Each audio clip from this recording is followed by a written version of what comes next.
This is Justin Case of America Newscape, joining our friend June Colson.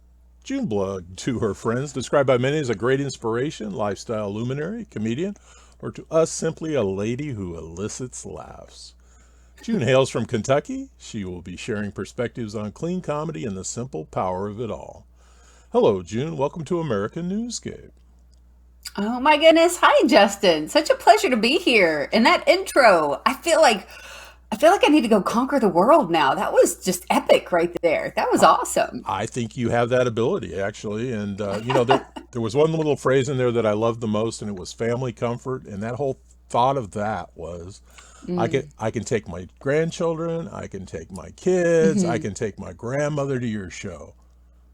Yeah. Yeah. And I would love for them to come. All of them. Bring them. Load them up. Let's do something. Absolutely. Family comedy. Okay. All right. June, this is a pleasure to interview you. Could you please share some background information and what drew you to comedy? Oh, yeah, absolutely. So I've really only been doing comedy since around 2017. I grew up in an interesting environment. I have a mama named Mo. My sister's name is Bobby Joe. I have a little brother named Dewey, and my dad's name is Hot Dog. And yeah, he's Hot Dog now. I tell people before he was Hot Dog, he was Pudgy. And before he was Pudgy, we called him Fast Eddie. Fast Eddie. And they're not nicknames, they're aliases, if that clues you in on what kind of childhood I had. So I learned really early on that having a good sense of humor, and really when I was younger, it was all about being a sharp tongue. It was kind of protective. It was something that I used to make friends, but also when people wanted to comment about where I lived or my clothes or anything like that, I was very quick-witted. And so for a long time, I kind of used it as a weapon. And then in 2017, I'm a Christian, and the Lord had kind of been working on my heart and told me that, basically that comedy was going to be an avenue for ministry for me. And so I kind of resisted it for a while. Now, I've always been chatty.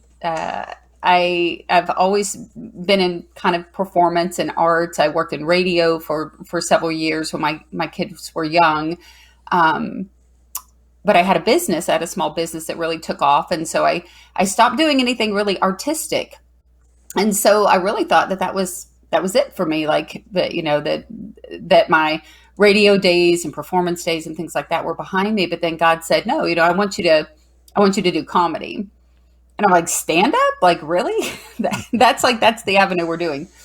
But what I found is that I've never been ashamed of where I come from. I adore my family. We all have flaws. And God's letting me use some of these strange and ironic stories to open up doors to people, to let them know that, not all Christians are judgy people. And just to have a good time. I found that, when you make somebody laugh and you share a little bit of the truth about where you've come from in your life, they're a little more receptive to the fact that you're a believer. And so really that's how I got into comedy. I was like, God, I don't know how to do this. I'm not really sure, where to start. And I live about an hour from Nashville, Tennessee. And so I go and I look up Christian comedy, and I find out that there's a conference. The Christian Comedy Association was having a conference in Nashville, Tennessee.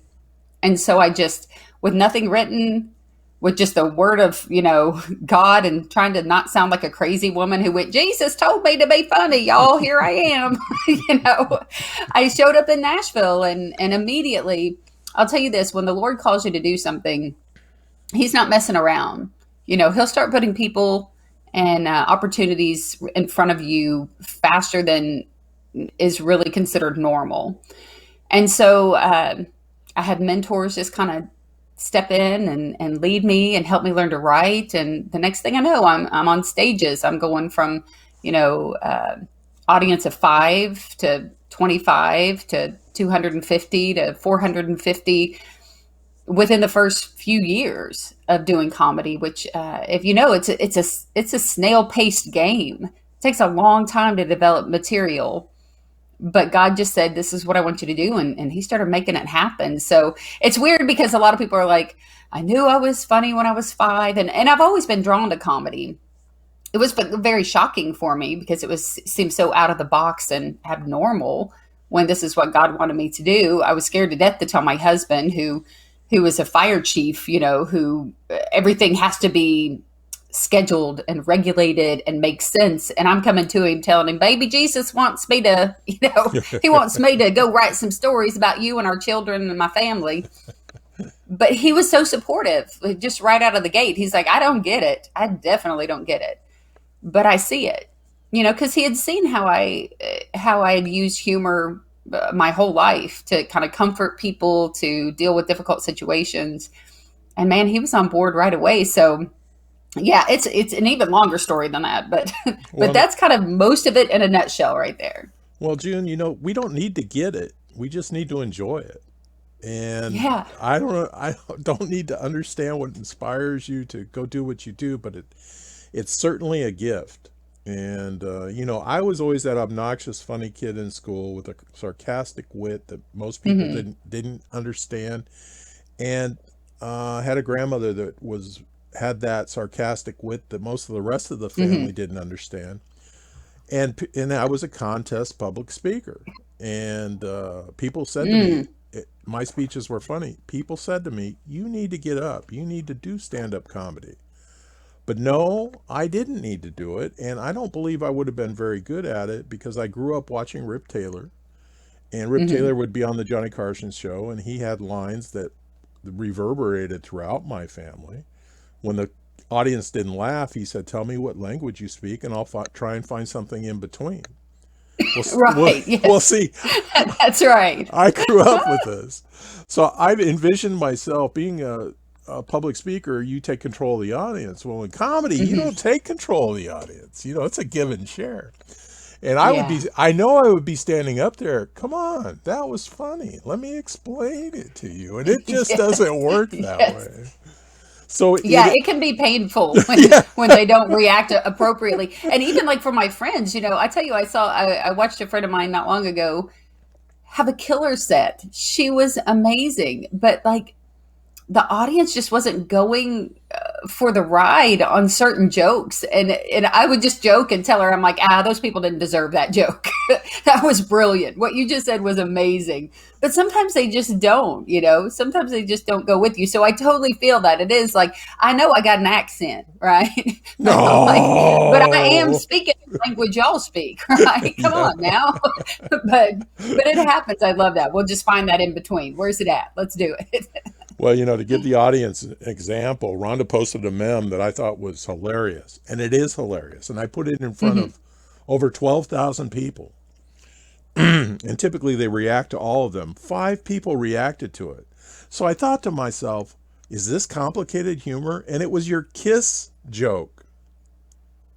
Oh yes, And yes. that was That hilarious. And yes. let me explain this to the audience. It was Kiss, and Kiss was a rock band. Most of our audience is old enough to remember Kiss. And Kiss was a rock band, and they were, to say out of control was probably an understatement. Yeah, yeah. But she said that they didn't abide by their namesake, saying KISS, and the punchline here was keep it simple, stupid. That was hilarious. Yes. It's a thinker, I mean, us blondes, we're real thinkers. No, Well, I was like, come on now. But sometimes it's just for us, right? I So guess. I knew the people who get it, they're going to get it and they're going to find it super funny. And the ones who don't, I don't care. That was funny to me. So that day, that was just funny to me.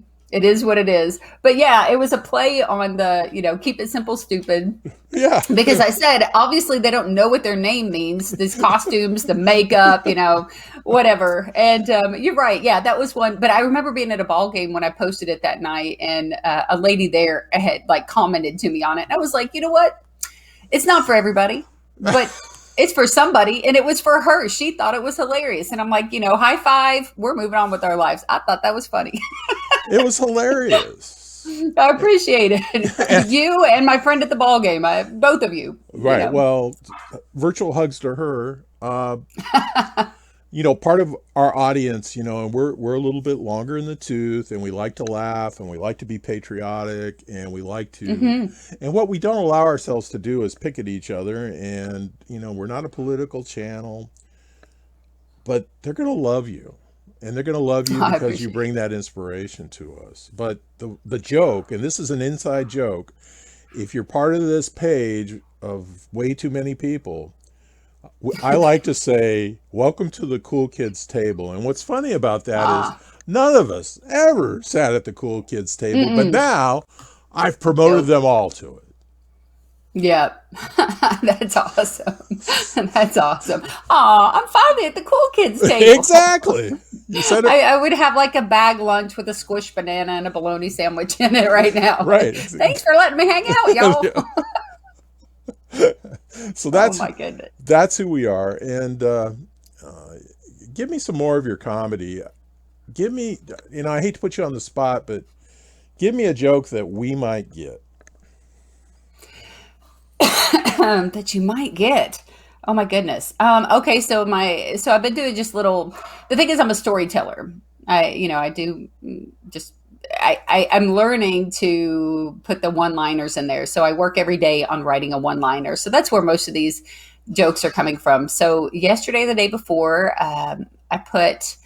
If I were to wish for a superhero power, I would never wish for the power of invisibility. I'm a middle child. I already know what it feels like for no one to know I'm in the room.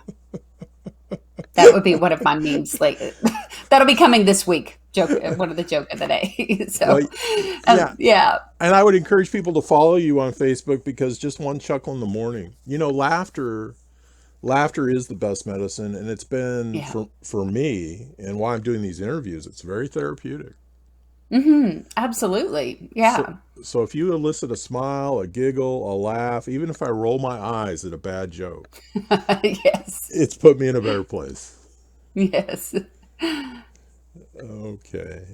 I noticed that you have launched something, and it's launching as we speak. Yes. Oh my goodness.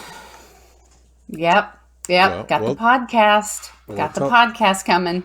with a great name, with a great name. Oh, I appreciate it. Okay. So, yeah, the podcast name is Laugh Support, kind of like life support, but it's Laugh Support. And I am fortunate enough to be doing this podcast with my amazing friend, Michelle Van Dusen. It was inspired by Joel Byers, who is the mastermind behind the Hot Breath Comedy Network. And so Joel reached out to us, and he said he wanted something on his platform that was clean, that was for clean comedians and for people who wanted to just, listen about comedy, but not have to be concerned about foul language or something inappropriate. And Joel interviews, comedians all over the world, extremely famous secular comedians. So on his podcast, it's not clean. It's not always clean. And he wanted that representation under the umbrella of Hot Breath. And so I talked to Michelle and I said, if we're going to do this, I don't want to just do it because somebody asked. Like I really prayed about it, and I said, what's our purpose behind it? Because if you don't have a real purpose in something, it doesn't take very long for that to play out, right? Like who cares? And she became my friend through comedy. So the first year that I got on stage and I was trying to work this little bit, I think I was doing 2 minutes of material on stage in front of a really amazing comedian, Mark Christopher Lawrence. He's been in a trillion movies. And then Rick Roberts, who's a fantastic comedian and teacher, and runs the School of Laughs, where comedians, basically take classes to learn to write and those kind of things. And I was getting ready to get on stage for the very first time, and this little lady named Michelle saw me in the lobby of the hotel, saw that I was nervous. I was working on this material, and she said, come over here. What are we doing? And so I told her, and she said, well, let us help you with it. And it was her and another comedian named Dina. And they basically, excuse me, stayed up with me until 1 o'clock in the morning, helping me tweak probably 5 pages of material Wow. down to a tight 3 minutes, right? Like I had the bones, I had the one-liners in there. I just had all kinds of stuff that needed to be pulled out. And so they stayed up with me and they helped me build up enough confidence to be able to go the next day and not chicken out and get on stage for the very first time in front of, I think there was probably 200 Christian and clean comedians at this conference. And they broke us up in different rooms. So probably had 60 people in that room. And I got up for the very first time because she was supportive. I said she was my laugh support. She didn't leave me hanging. She helped me get confidence. She helped me pull out things that I should have been saying. And that's how our friendship started. And I thought, I wonder about other comedians. Like, who was their laugh support? Who was the first person who reached out to them and said, hey, you can do this, or help them edit a joke, or gave them the opportunity to work a club, or, whatever. Or it could be, as we're finding, some people are like, it was my mother, or it was my brother, or my wife, or my husband. And so Michelle and I kind of, the first episodes dropped today. And so basically episode 1 and 2 is kind of explaining our relationship, how we got into comedy. And then by episode 4 or 5, we start interviewing the comedians. And so we've interviewed Joel Byers. We've interviewed Leland Clausen, who was the star of Sleeper Agent, Dory McLemore, who tours with Michael Jr. So that's just a few of the names. And so, that's just it. And I've enjoyed just connecting with my peers and it gives them an opportunity not to just talk about themselves, because I don't mind at all that you said, hey, Junebug, come talk to me about you. But also it's nice to hear the comedians be able to say thank you to somebody, to reminisce and think about those first days and those first moments. So so that it should be available on everything. I was up till 3:00 this morning because we couldn't get it to launch on Apple yet, but it's on pretty much everything else that you listen to a podcast. And eventually within the next few days, we hope the, kinks are worked out and it'll be on Apple as well. But that's it. Laugh support with myself and my best friend, Michelle Van Dusen. Van Dusen, and your middle name is Vaughn, or the middle name. So why isn't it not the Van and Vaughn show? But no, that's just me.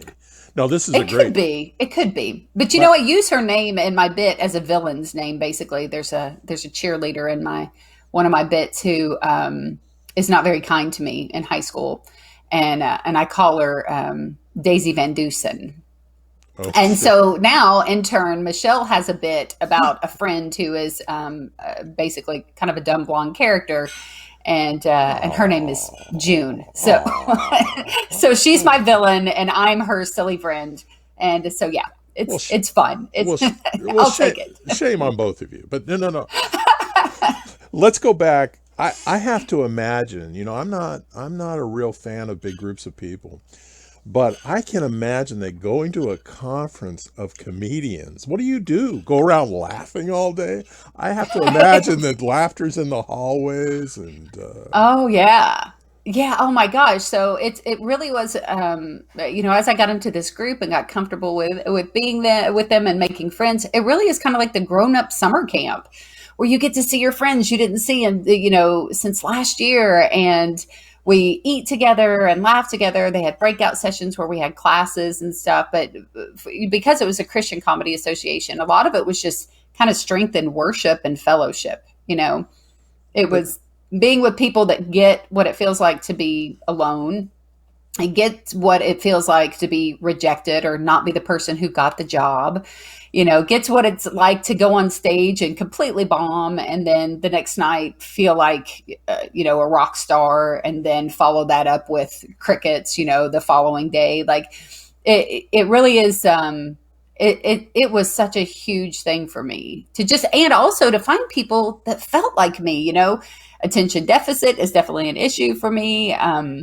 I have always been that person that was super chatty, the person, like you said, that never sat at the cool kids table, that didn't feel super cool. I got along with everybody, but I never felt like this is my people. This is where I belong, until I met these people. And I said excuse me, I said it's kind of like being a bunny rabbit on a planet with no bunnies, right? Oh. There's just no bunnies anywhere. And then suddenly you show up to this little island, and you look around, there's bunnies everywhere, right? They're all hopping around. They hop like you, and they, talk like you. And It's like there's bunnies, these are my people. Every bunny is a bunny. So It's that's what it's it was for me. Yeah. it's an infestation of funny bunnies. Funny bunnies, man. They're my funny buddies. You know, there's just been a lot of energy lately. The finding and hearing and listening to and interviewing clean comedians, most of them being faith based. They're doing a lot of work in churches and in conferences that it's very heartwarming. And and I I can't express this enough. These are really wonderful people. They're nice to talk to. They're Hmm. nice to interact with. June was, as I've gotten older in life, there's one of the most beautiful characteristics in people that I have ever seen, and it really resonates home for me now. It's punctuality. Who was here to the minute? June. Yeah, in my general life, I'm late for everything, but anything comedy, anything that someone's invited me to, and those type of things. Yeah, I feel like it's important that I think everybody's important. I think somebody is, everybody is somebody, and whether it's a podcast that reaches 5 people or 5 million people, if someone saw something in me that they found interesting and wanted to give me an opportunity to talk to them, I want to honor them with my time, and I want to honor their time. And yeah, and I look forward to these things. Like the beautiful part about me being called into comedy the way that I did is I've never been a super competitive person. I'm not really, I'm not trying to be a millionaire. I'm not trying to be a household name. I'm just trying to honor God and what I'm doing. And so, to be in the position where people are like, hey, tell me your story. Well, that's what he called me to do. And so, it's always a joy. It's an honor to talk to people like you, Justin. It's really cool. So I appreciate you having me on here today for sure. Well, we appreciate you spending some time with us because you are inspirational, and it's remarkable and amazing. So, where can we, other than, I know that you've done some writing, you've done lots of writing. Yeah. It's amazing that you have time to do all this. Maybe the pandemic was a semi blessing to you, like it was to me. It gave us a chance to catch up. Hmm. Yeah, yeah. I definitely try to write every day. I've also been working on a book for a couple of years that it's one of those where it's going to be finished, but that perfectionism, side of me of it's not good enough, it's not good enough. I'm still kind of battling through that. But yeah, and I'm also working on a couple of screenplays. I'm very interested in acting and those type of things. So with the attention deficit, I am that person who has 1,000 things going. Of course. But when I can get my brain to go, okay, let's lock in on this, then I can't pull myself away from it. So, but yeah, the pandemic. So the first version of the book, I basically went, okay, I'm going to stop writing comedy for a little bit, and I'm just going to focus on finishing. So I got the first draft of it finished during the shutdown, and I would literally write all day, and then I would read it out loud, record it, and then I would listen back to it, kind of the same way that I do my sets. I like to listen to it and see, what it sounds like and what can be improved. And so yeah, during that time I was able to get that first draft done. But here's the hard part now. It's kind of the moving all the puzzle pieces around because it's all there. It's just like a puzzle that's been thrown on the table, right? And that's the hard part now is like getting the edges right and then filling in the center. But it's been a joy. I said I wasn't going to write comedy, but then as I was writing this book, I'm like, that would be a good bit, and that would be a good bit. So I've been able to go back and pull from the book to for some different bits that I'm working on. So Have you so been yeah, a- it's been fun. have you been able to interject any comedy into the book? Are you really make Oh yeah, yeah. It yeah. it, it is Can't help comedic. it. Yeah. Yeah, yeah. It for sure is. Now it has an overall kind of theme and story of forgiveness in it. But when you grow up with a mama named Mo who has bipolar tendencies and a daddy named Hot Dog who's an alcoholic, your childhood, and it's not it's not true to my life story, but it's all stories based on things that happened to me as a child. So, I mean, I grew up in low income housing and government housing. I grew up next to a gentleman's club. because they're all gentlemen, there. And I grew up next door to, actually 2 doors down from one of the biggest drug dealers in our community. And my dad, his real name is Richard, and my brother's real name is Richard. But everybody goes by their middle names or their nicknames. The drug dealers were Richard and Little Richard. So people would like come to our door knocking, trying to buy stuff. And my mom would be like, "Oh no, honey, wrong house. That's 2 houses down. These are the other Richards." Like, so not all of my stories. I started doing a live on Wednesdays because sometimes the truth of my story may not be, a church community might not be like, "Oh, we want you to tell that story while we have the youth group in here," but it is my story, and it's not always for everybody, right? But it is for somebody. And so I can be a little more raw and honest and true, and more part of the ministry part is on Wednesdays. I do a live every Wednesday at 4:00 Central Time. But these are all the stories that I have put in the book, though. There was a homeless man that shot at me and my brother when we were, little, and I mean we were probably middle school age, and he was living in the front part of the apartment that we were in. And I wrote about like feeling like the guy was RoboCop because the cops came and got us out. But I was like, "It's RoboCop," And if you remember that movie, it was pretty popular then. And of course, I was making jokes, and the guy's like, "Honey, this is serious. You need to get behind me." And I'm like, "But you look like RoboCop," Yeah. like, whatever. But yeah, so there's lots of funny stories in it. But it does have I think not a serious tone to it, but it does have a message, because literally the things that I went through in my life, my mom and dad, I adore them, and they haven't changed a bit. I mean, there's still a lot of stuff, that goes on in their lives and their, home and those kind of things. But I've changed as a person. I've changed in my faith, and I've changed in a way that I've been able to forgive those things that were painful and hurtful when I was younger, and been able to find the funny in it. And my dad is hilarious. When people say, "Who's your favorite comedian?" I say, "Hot Dog." He is so stinking funny, but not a joke I could ever tell at church. But he's pretty awesome. And so, so I want to honor my parents in the book, but I'm honest about, where I came from. And my whole thing is just, I'm not ashamed of my scars. I want people to know that it's okay to not be okay. It's okay that your life, hasn't always been perfect, and that we go through things. But, there's a Bible verse that says the joy of the Lord is our strength. And there really is strength. There's power. Like, I think during COVID, when people couldn't go out and laugh, when the movies shut down and you couldn't just go watch a comedy, when you couldn't have that, it's, all that tension was building up, and there was no release, no valve to just let that out. And comedy does that. And you do feel stronger when you've laughed and you've let things go a little bit. And I felt weak for a long time because we weren't doing comedy. And for me, it's not about like, "Oh, I need the attention and I need people to, love me and laugh at me." Because I'm just there to like, here's what I've written. I hope you have fun with it. And, I'm not wanting anything back from them. I just want to give them a good reason to laugh, to have a good time. And I really think that that's why a lot of people dealt with depression and weakness and loneliness, because we were losing our ability to laugh for a while, right?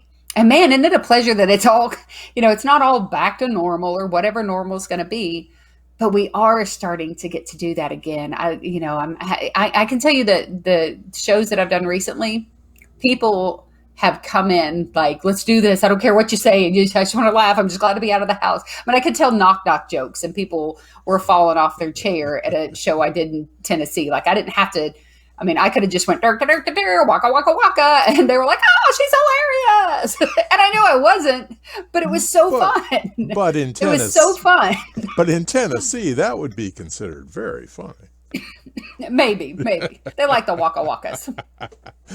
The one commonality, and I hate to talk about public speaking, but there's a commonality between public speaking and stand-up comedy, because public speaking at a higher level is all about timing, and it's all about reaching Yes. into somebody's chest and massaging their heart and eliciting a reaction and connecting with the Yeah. audience.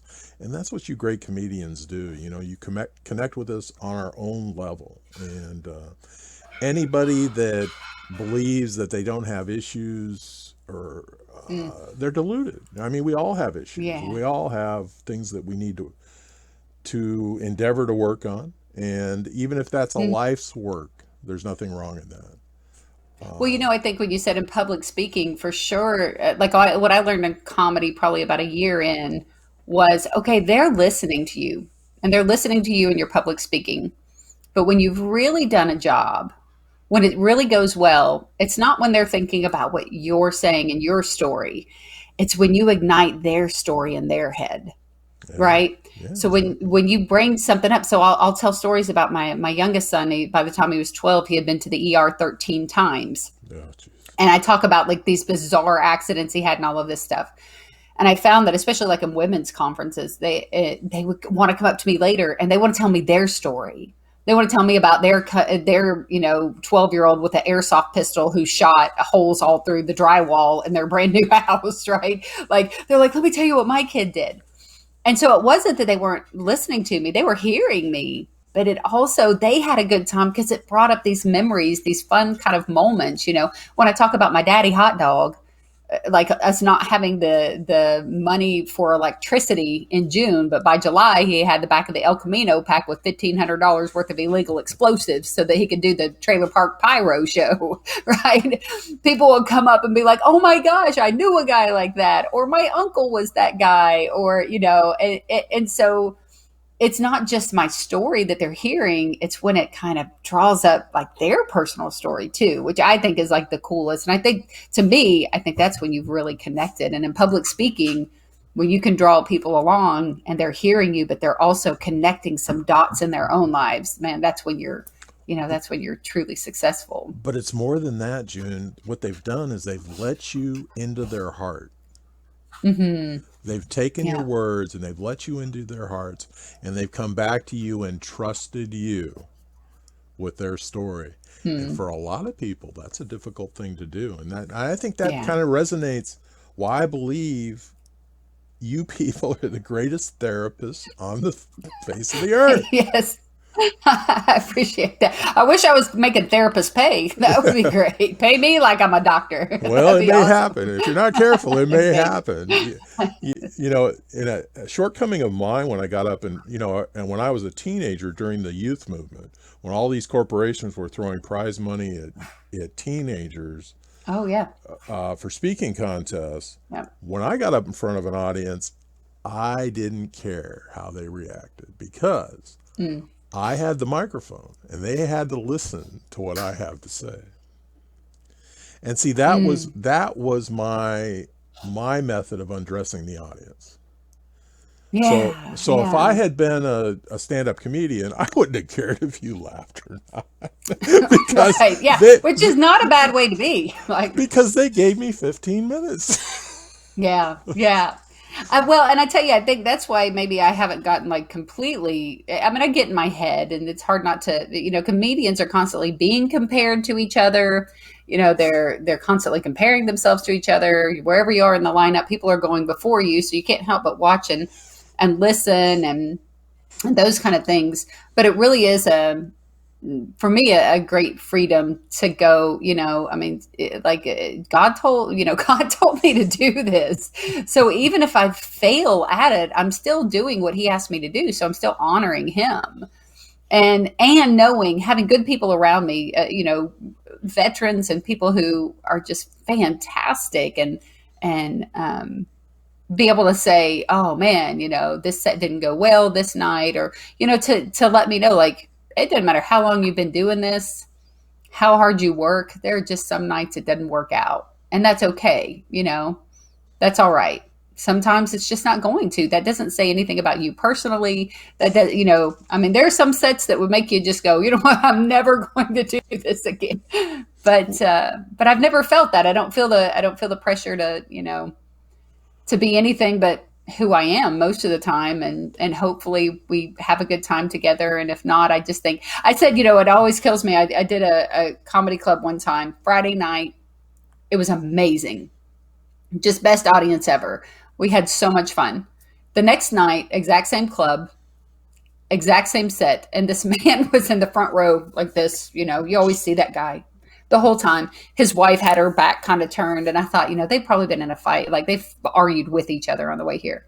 Right. But I said, it's like going to a restaurant and ordering a steak, right? This juicy steak. And they set it in front of you. And then you go, I'm not going to eat it. Like, I just came to look at the steak. I don't actually want to taste it, enjoy it, participate in this dinner. I just wanted to pay for the steak and stare at it. And so to me, I'm like, oh, that's your money, buddies. Sometimes they show up and they just want to stare at the steak. I'm going to have a good time with the people who are there for dessert too. Let's just do it. Let's just have a good time. So, and sometimes it might just be one person in the back of the room. And I'm like, you know what? This show is for me and you. This is it. Let's just have some fun. Well, and it's, a lot of people, non-performers have trouble understanding that when a performer hits, like a great musician or a comedian or whatever artist, the endorphins that are released are unbelievable. I mean, Oh yeah. It's as high as cloud nine. I don't know what they meant by cloud nine in that song, but yeah, me neither. It's a remarkable thing. Well, Junebug, I'm going to start calling you Junebug. That's pretty cool. That's right. That's I say cool most people who know me the best and love me the best, they call me Junebug. Well, we do love you, and we do sincerely appreciate everything that you're doing, but I don't want to take up all of your time. Yeah. Junebug will be coming to a church or a comedy club near you. So pick up whatever act you want of hers and savor the moments. Do you have any plans on coming out west? I'll go wherever they ask me to go. Right now, most of my gigs are Tennessee, Kentucky, and Indiana right now. So we know you like Tennessee because they'll laugh at just about anything. Yeah, I love Tennessee. I love it. But I also like going places where, I mean, going up north, the first thing I usually say is, if y'all can't tell, I ain't from around here. Right? Like, it's pretty clear that, I'm not a northerner anymore. That's for sure. So, well, I may have some of that region in my ancestral tree because one of the funniest singing acts I've ever seen are headliners. Well, not headliners, but they're in Nashville all the time. And it's a Debbie and Doyle. And if you haven't seen Debbie and Doyle do one of their songs, you have missed something that is hilarious. I will check it out, Debbie and Doyle. Okay. Well, I encourage everybody, check in with June's Facebook page because she's going to throw a joke at you a day, and that's got to be worth something. And I was able to preview her podcast, and I think there's going to be something to it. And I do believe they're going to attract some audiences, and I'm betting she gets around to interviewing some of our friends like Maurice Brown. Oh, for sure. Maurice is he's on the list. I love Maurice. Well, absolutely. I do too, because I like to call him the Pompatus of Love. Yes, that's a very appropriate name for him. Well, Space Cowboy just isn't appropriate, but and I like to call out his name because he will. All I have to do is tell him that, hey, Maurice, I called out your name, so he'll be listening to this 38 minutes nice. in. Nice. What a treat, June. Junebug, what a treat. Let's close this out. I want to personally thank you. This has been Justin Case and Junebug providing a few perspectives. Thanks for joining us. Remember, additional information and links are provided in this video's read more. Please be sure to subscribe to this channel to stay connected, and please connect with Junebug in the links below so you can join us at the cool kids table.